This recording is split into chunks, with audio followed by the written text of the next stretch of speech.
পাব। পুত্ৰই যদি ভাবি লয় পিতৃ মাতৃতে মোৰ ভগৱান সোমাই আছে, এওঁলোকক সেৱা শুশ্ৰূষা, এওঁলোকক ভালদৰে ৰখাৰ ব্যৱস্থা যদি কৰিলে মই ভগৱন্তৰে সেৱা কৰি থকা হ'ব।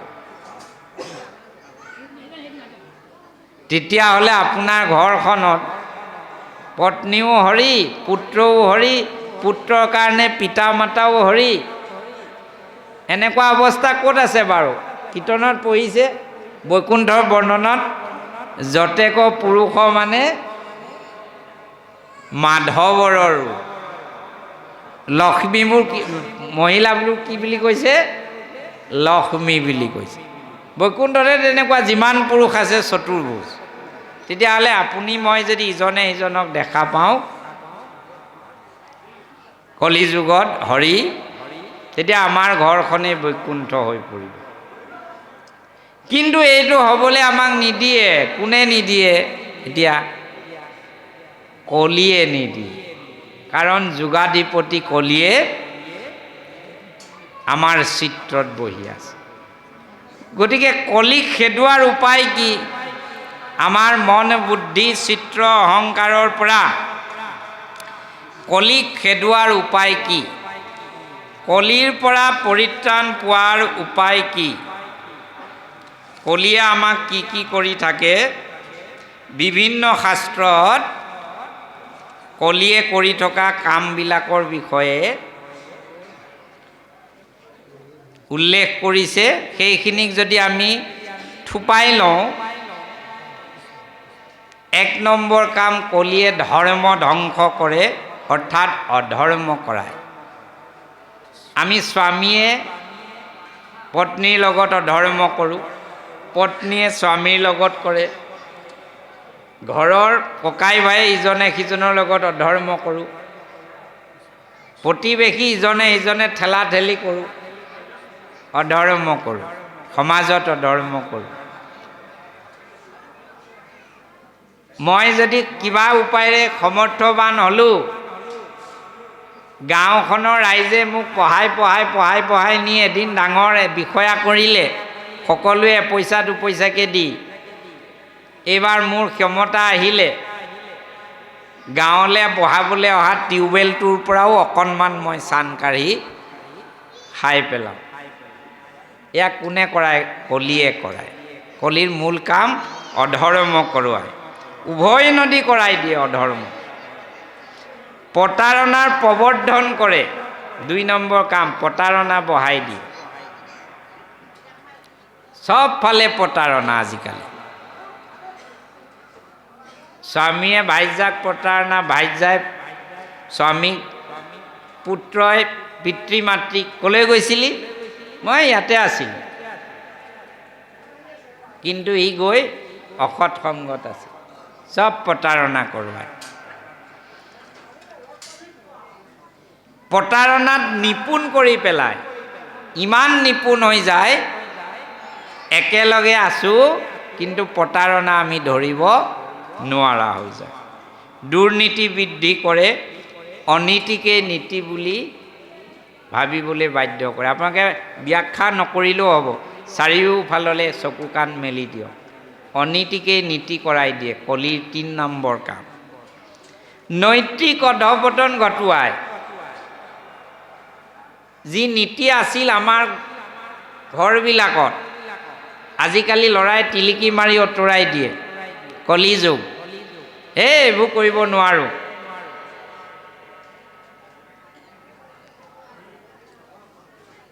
পিতৃ মাতৃৰ চৰণ স্পৰ্শ কৰিব বেয়া পায়, আউটডেটেড বুলি ভাবে।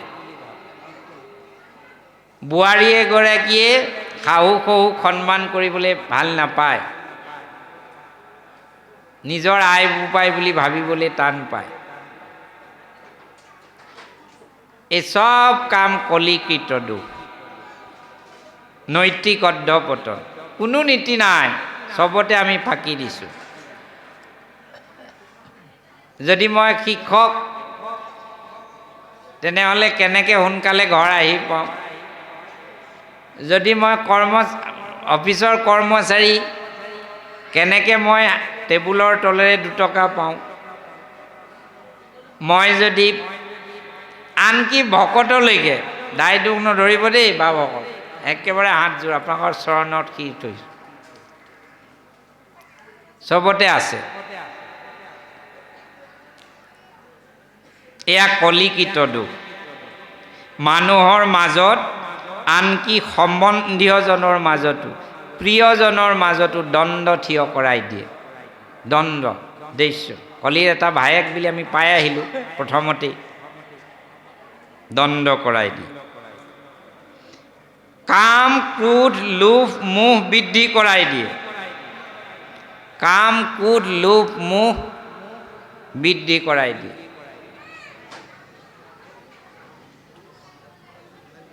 মোহ বৃদ্ধি কৰাই দিয়ে, লোভ বৃদ্ধি কৰাই দিয়ে।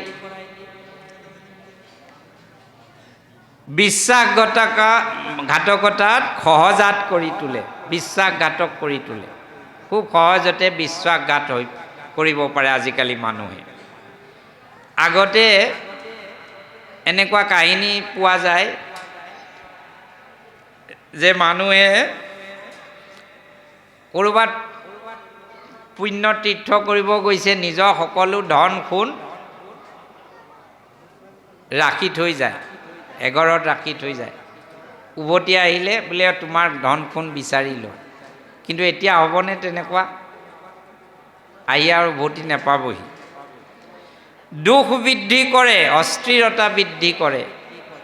অস্থিৰ, আজিৰ সমাজ অস্থিৰ। আজিৰ সমাজ অস্থিৰ। মই এজন শিক্ষক, আজি দুখেৰে ক'ব লগা হৈছে, মোৰ জীৱন শিক্ষকতাৰ জীৱন কালতেই ইমান অস্থিৰ ছাত্ৰ সমাজ হৈ পৰা দেখিছোঁ যে ভাবিবলৈকে ভয় লাগে। অস্থিৰ, স্থিৰতা নাই।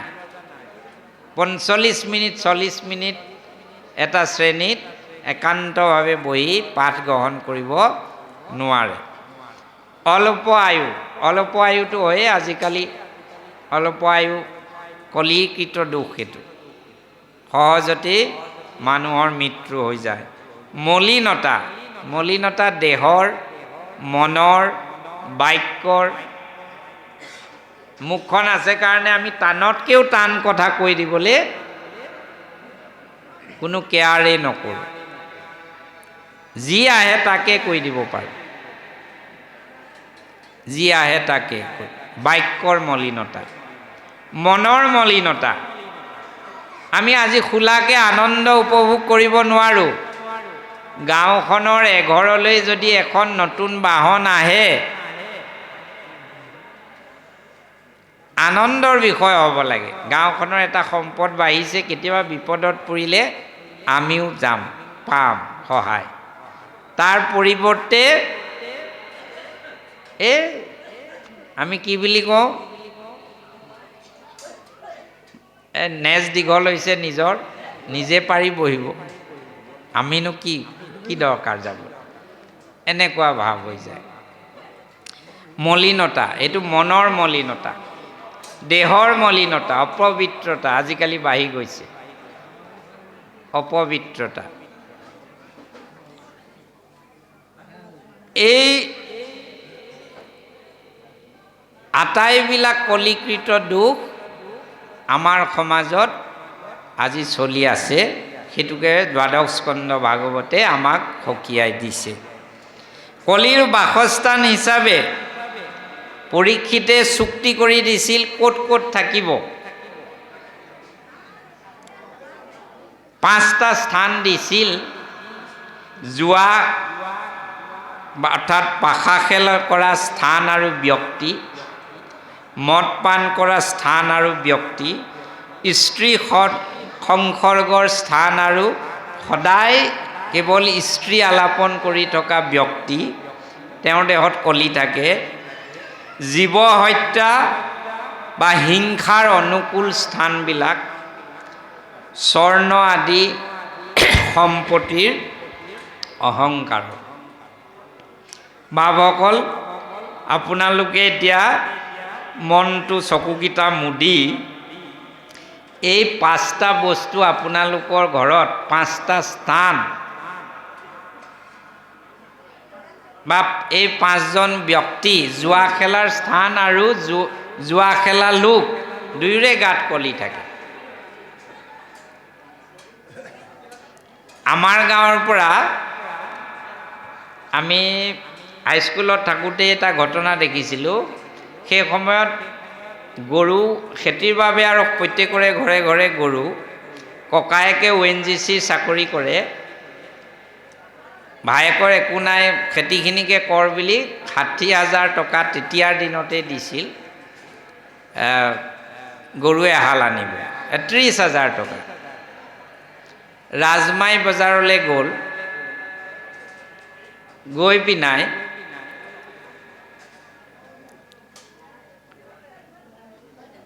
দেখিলে যে এই এনেকৈ বল দলিয়াব দিয়ে, ওপৰৰ পৰা আহি ক'ৰবাত সোমায়, যিটোত সোমাই ডাবুল পাব, বলটো য'তে সোমাব, তেনেকুৱা এখন জুৱা তাত হৈ থাকে। ই গৰু চাই ভাবিলে 30,000 আছে, যদি 5,000 আৰু পাই লওঁ সুবিধাই দেখোন হ'ব। প্ৰথমে এনো লগাই দিলে, তাৰ নামটো নাৰায়ণ, এইজনৰ নাম নাৰায়ণ। লগাই দিলে, প্ৰথমে এনো 20,000 নে কিমান পাই গ'ল, অলপ অলপ পালে। তে গৰুৰ যিজন দালাল আছিল সিও আমাৰ গাঁৱৰে, তাক কৈছে ব'ল তই এখন গৰু কিনিব লাগে। সি ক'লে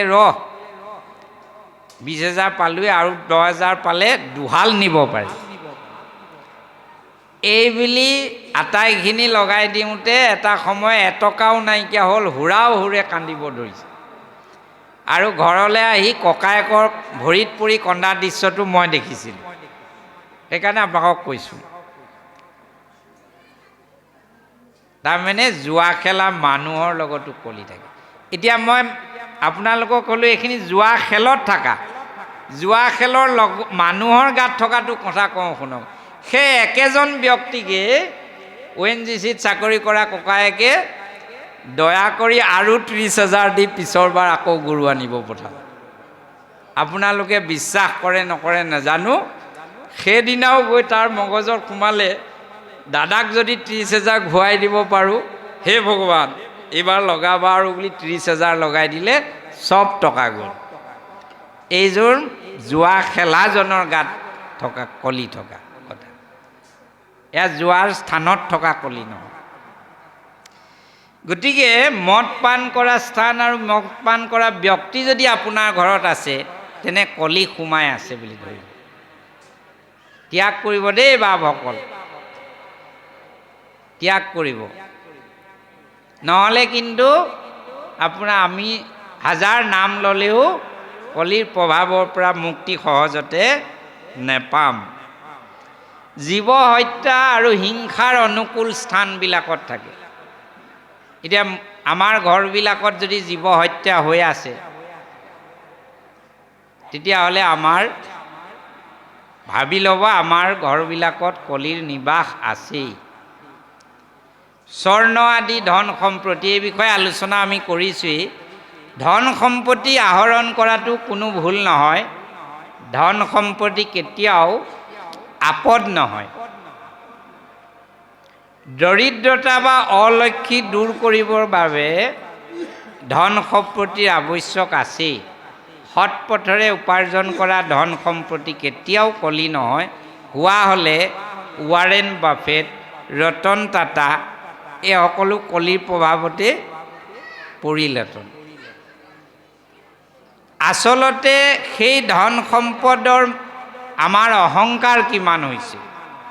ৰতন টাটা আপোনালোকে দেখিছিল, এটা অতি সাধাৰণ জীৱন কটাইছিল, কিন্তু লক্ষ লক্ষ টকা দুখী দৰিদ্ৰ চেৰিটেবল ট্ৰাষ্টত দান দিছিল। ধন কেনে পথেৰে আহৰণ কৰিছোঁ সম্পদ, 1 নম্বৰ বিচাৰ্য সেইটোহে, তাত কলি আহিছে নেকি।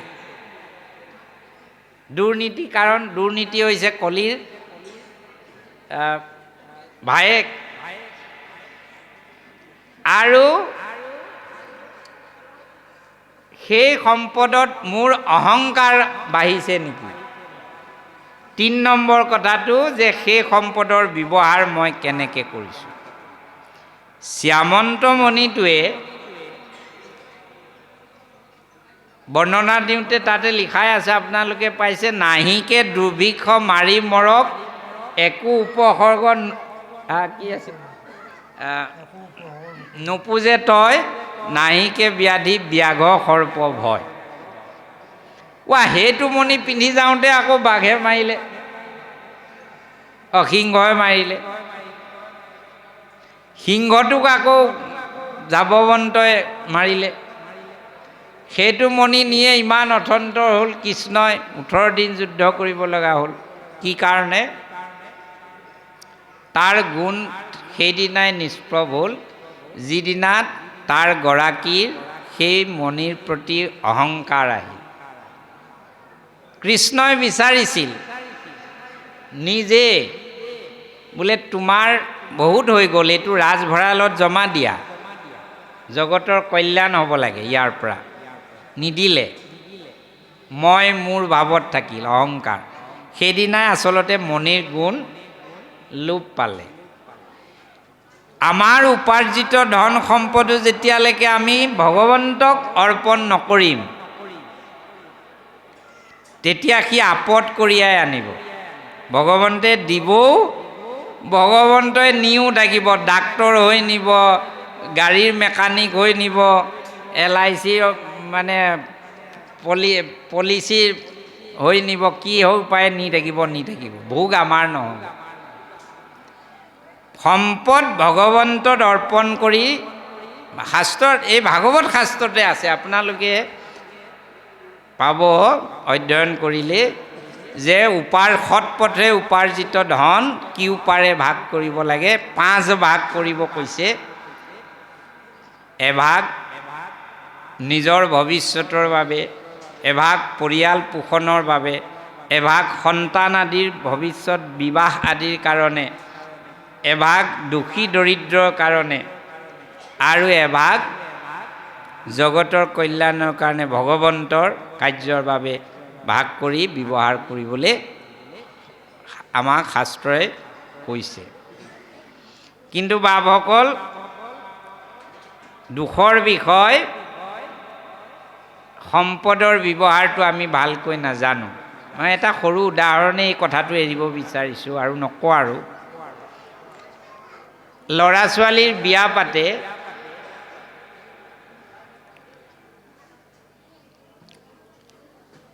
পেণ্ডেল পাৰ্টিত 3 লাখ টকা দিয়ে, খাদ্যৰ কেটাৰিং পাৰ্টি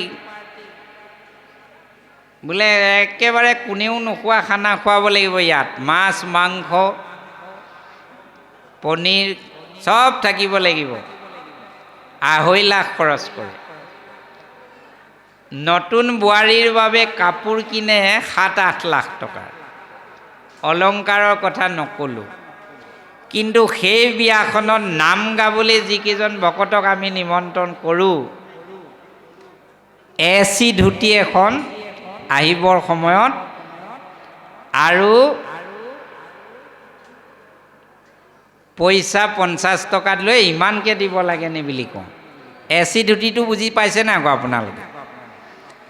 AC ধুতি মানে তাৰ মাজেৰে সুন্দৰকৈ বায়ু অহা যোৱা কৰি থাকিব পাৰে। ইচ্ছা কৰিলে আপোনালোকে সেইখন ধুতি নদীত মাছ আহিলে জালুকনীও বাব পাৰে। আপোনালোকে মোৰ কথাকেইটা আনন্দ পাইছে যদিও ভাবি চাওক, হয়নে নহয়? পুৰোহিতজনক বস্ত্ৰ এখন দিব ক'লে, এই যে গামোচা, এটা গামোচা আজিকালি চৰকাৰীভাৱে বেন বাৰু, গাল মোহাৰিব লাগিলে গালখন ফৰফৰাই দিয়ে যে, আৰু আগটো যে এনেকৈ পাক খাই থাকে, তেনেকুৱা গামোচা এখন দিয়ে। পুৰোহিতজনক যদি কোৱা হয় বোলে তেখেতক অৰিহণা এটা দিয়ক, খুব বেছি 100 টকা ওলাব। যিজন পুৰোহিতে আগদিনাৰ পৰা কষ্টব্ৰতে থাকি নিজ পুত্ৰ কন্যাৰ বোৱাৰীৰ শুভ বিবাহ, দুটা আত্মাক ভগৱন্তৰ সাক্ষী কৰি লগ লগাই দিব। তেওঁক দিবলৈ ধুতিখন দোকানীয়ে যেতিয়া সুধিব, বাবু ধুতি কি ৰকম দিম? এই দে এইটো এই ভকতক দিবলৈহে, কম দামী দি দে।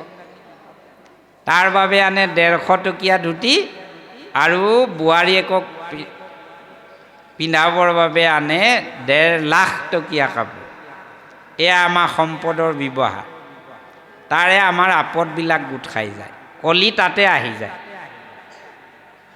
মই এইটো ক'ব বিচৰা নাই ভকতক ঢেৰ কিবা দিয়ক, যিটো দিছে যিটো পাৰে আনন্দ চিত্তে মুক্ত হস্তে আমি দিব লাগে। আমি আচলতে সম্পদ গোটাওঁহে গোটাওঁ, তাৰ ব্যৱহাৰটো নাজানো, আৰু ভোগো কৰিব নোৱাৰোঁ। গোটাই লোৱাৰ পিছত খাই লোৱা গোটেই জীৱনটো কৰোণাৰে চপাই লওঁ, কি বুলি ৰিটায়াৰ হোৱাৰ পিছত বহি বহি খাম। কিন্তু ভগৱানে খাব নিদিয়ে। বোলে কি? বোলে মিঠা খাব নোৱাৰোঁ নহয়, ডায়েবেটিছ। মাংস খাব নোৱাৰোঁ নহয়, হাই প্ৰেছাৰ। বোলে ফল মূল আদি শাক পাচলি, বোলে না ইউৰিক এচিড। খা বাপেকে ভীমকলটো এতিয়া। গতিকে এই 5টা স্থানত কলিৰ যি বাসস্থান কৰিছে বাপসকল, এয়া যদি আমাৰ গৃহবিলাকত আছে তেতিয়াহ'লে তাক দূৰ কৰিব লাগিব। দূৰ কৰা উপায়টো মই কৈয়ে সামৰিব বিচাৰিছোঁ। আচলতে 8 বজালৈকে আছিল, সময় পাৰ হৈছে। কলিৰ অসীম প্ৰভাৱ হ'লেও ভাগৱতৰ 12 স্কন্ধৰ 4ৰ্থ অধ্যায়ৰ 40 নম্বৰ শ্লোকত এটা কথা কৈছে যে কলিৰ অসীম প্ৰভাৱ হ'ব পাৰে, দুখৰ সাগৰ কলি হ'ব পাৰে, কিন্তু 4জন ব্যক্তিক কলিয়ে প্ৰভাৱ খটুৱাব নোৱাৰে। এই 4জনৰ ব্যক্তি কোন কোন? যি ব্যক্তি ধাৰ্মিক, যি ধৰ্ম আচৰণ কৰে, কোনো কাৰণতে ধৰ্ম ত্যাগ নকৰে। পিছে বাপসকল, ধৰ্ম মানে আকৌ মই সদায় নাম গোৱা, সদায় পূজা পাঠ কৰা এইটোক ধাৰ্মিক বুলি ভাগৱতে কোৱা নাই। ধৰ্মৰ 32 লক্ষণ আছে। সেই 32 লক্ষণ যাৰ দেহত আছে, মই এতিয়া চব নকওঁ, মাত্ৰ এটা কওঁ, একেবাৰে প্ৰথমটোকে কওঁ। ধৰ্মৰ প্ৰথম লক্ষণটো হৈছে সত্য। এতিয়া সত্য আমাৰ কাৰ লগত প্ৰতিনিয়ত থাকে, নিজে ভাবি ল'লে হ'ব। বাকী 31টা কথা মই নকলোৱেই। এই 32 লক্ষণ যাৰ আছে সিহে ধাৰ্মিক। পুৱা গধূলি বোলে সদায় ঈশ্বৰ সেৱা কৰি আছে, কিন্তু ধৰ্মৰ 32 লক্ষণ নাই। এটা লক্ষণে ক'লে সত্যই নাই বোলে তেওঁৰ গাত, পটককৈ মিছা মাতি দিব পাৰে, তেতিয়াহ'লে তেওঁ ধাৰ্মিক হ'ব নোৱাৰে। যি ব্যক্তি সত্যবাদী, যি কেৱল সত্য আচৰণ কৰে, ৰাজা হৰিশ্চন্দ্ৰ কলিয়ে বলে নোৱাৰি, সত্যত আচৰণ, কাৰণ সত্য ঈশ্বৰ। যি ব্যক্তি শুদ্ধ চৰিত্ৰ,